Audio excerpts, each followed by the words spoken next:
Regulator से क्या बनाया गया, फैसिलिटेटर बनाया गया, सो दैट कि बैंकिंग सेक्टर फ्रीली काम कर सके मार्केट के अंदर, है ना।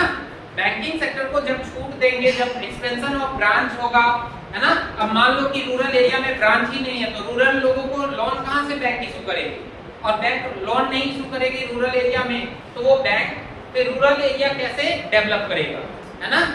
तो इसलिए बैंकिंग सेक्टर्स के ऊपर जो आरबीआई का बहुत हैवी कंट्रोल था, उसको क्या कर लिया गया, उसको रिड्यूस करके फैसिलिटेटर बना दिया गया। कि अब आप केवल सजेस्ट कर सकते हो, है ना, अब आप ये इंपोज नहीं कर सकते, रेगुलेट नहीं कर सकते, है ना।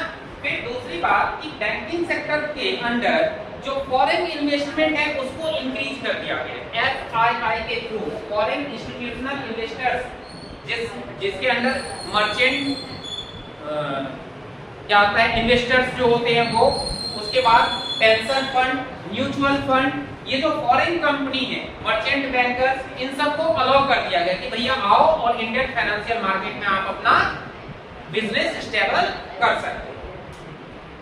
प्राइवेट सेक्टर बैंक को एनकरेज किया गया। प्राइवेट सेक्टर बैंक को एनकरेज क्यों किया गया, मान लो कि बहुत कम अगर बैंक है तो इंटरेस्ट रेट पर उसी का राज चलेगा, है ना, मोनोपोली क्रिएट कर लेगा, उसकी जितनी मर्जी उतना इंटरेस्ट रेट चार्ज कर लेगा।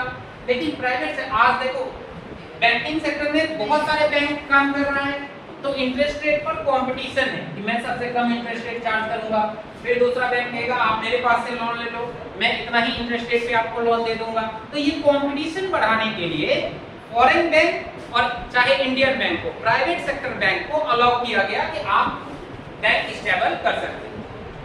जैसे फॉरेन बैंक एचएसबीसी बैंक है, जैसे इंडियन बैंक आईसीआईसीआई है, ये सब सारे बैंक इसके बाद ही स्टेबल हुए, है ना। फिर उसके बाद जो बैंकिंग सेक्टर में इन्वेस्टमेंट है उसको इंक्रीज, मैंने बता ही दिया, उसको इंक्रीज किया गया।